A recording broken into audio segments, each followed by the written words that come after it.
Joining me here now is Paddy Andrews, and the Dubs roll on and get a bit of momentum today, Paddy. Yeah, look, I think it was a bit better from Dublin today, most certainly from their game in Croke Park last Sunday.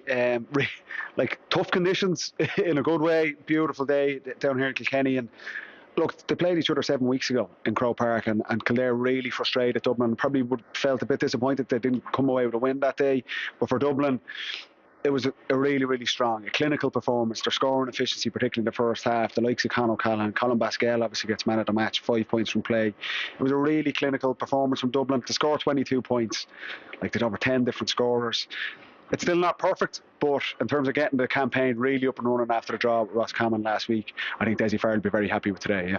Kildare were matching them right through until the midway point of the first half, and then Dublin just hit a gear and hit 5-6 points in quick succession within 10 minutes. Yeah, and that's probably the winning of the game. And even to Kildare at the start of the second half as well, Ben McCormack comes out and gets a couple of scores, and they're really pushing up on Stephen Cluxton's kickouts, and you feel like Kildare, they're going to get a bit of momentum behind them. But Dublin, that experience they have, they managed to tag on that man Basquel, a couple of scores, Conor O'Callaghan in the first half as well. So I think from Kildare's perspective, they'll be disappointed to not get the win in Sligo last weekend, or 2 weeks ago. Put them under pressure. They really needed something from today in terms of they're going to stay and qualify from this group, but they were well beaten. Like, they went 20 minutes without scoring in that second half, and Dublin kind of cruised home. So it's probably a tale of two teams. Kildare lacked that little bit of confidence, and Dublin certainly going back the other way. A really positive performance, and that's even without the likes of Kieran Kilkenny, who we didn't see at all today after he got a bang last week, Jack McCaffrey, Owen Merchant, these guys. So for Dublin, it's positive. I think every team around the country is going to enjoy the 2 week break and try and get some bodies back on the pitch, and Dublin are no different. For Kildare, it's a big ask now. They have to go and try and beat Roscommon and get something out of that game, whereas Dublin will fancy their chances against Sligo. And yet Kildare physically were getting the ball, they were working it up to near the Dublin 45, but when they went inside that, they got jittery, they spilled ball. You know, their shooting let them down. Yeah, and it's surprising for Kildare because we know they've got good forwards, the likes of Neil Flynn, Derek Irwin, and these guys, to bring on Daniel Flynn and these guys in the second half. But for Kildare, we were chatting about this at the end of the game. It feels like that performance, their best performance of the year was against Dublin and Croke Park in that Leinster semi-final. That's probably an anomaly there.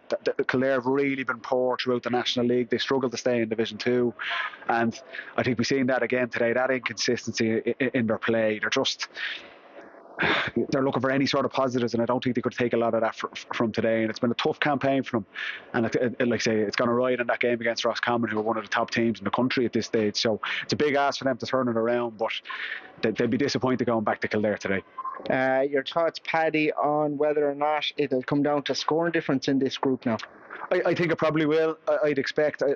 Look, when the draw was made, you felt that Dublin and Roscommon were the top two teams in this group.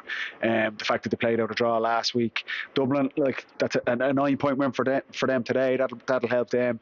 But I'd expect Dublin and Roscommon to win the remaining games, and it's going to come down to score difference. And it's a big carrot to finish top of the group and to go straight to that quarter final. We've seen Dublin another few knocks today. Lots of teams, and the nature of this championship, that there's so many games coming thick and fast. Having a couple of weeks off and not having to play an extra game and allowing guys to recover, that could be massive as you come into the All-Ireland quarter final and semi-final stage. So it's important to try and top the group, but I think over the next couple of weeks this group is going to go down to scoring difference. Thoughts on injuries there afterwards? Dessie Farrell was saying, he's hoping it's nothing serious, that it is something that heals in quick time.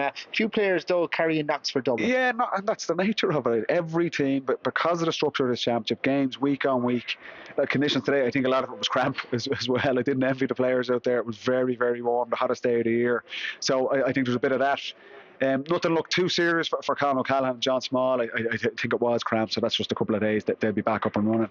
But for Dublin, I think particularly in defence, we haven't seen Owen Merchant. Jack McCaffrey hasn't been seen since the Leinster final. Davy Byrne obviously went off with a looked like a bad injury last week as well.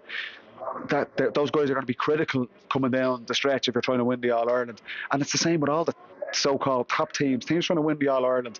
If you take 2 or 3 players, key players out of their teams, it can have a massive impact, and Dublin are no different in that regard.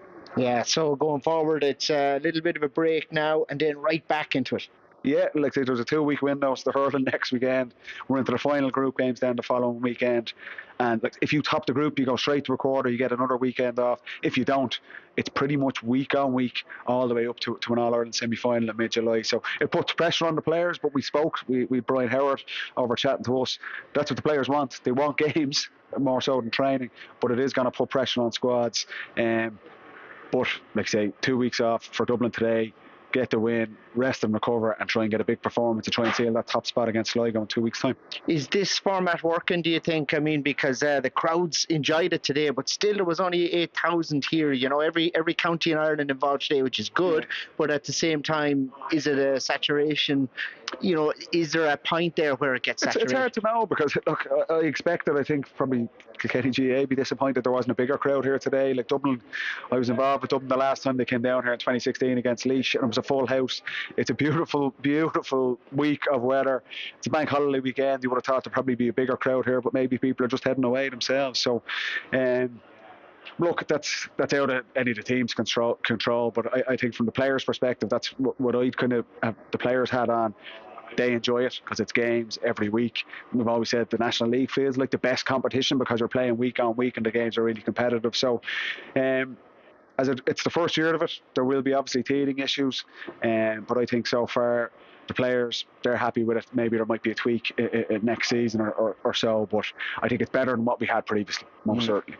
And just finally, Paddy, is it as it was at the start of the championship? Are we looking at the Dubs, Kerry and a couple of northern teams in Galway? Yeah, it's probably Roscommon are one of the big teams that's come in over the last 3 or 4 months with their National League campaign, and they've carried it into the championship. Obviously a win against Mayo and pushing Dublin all the way in Croke Park.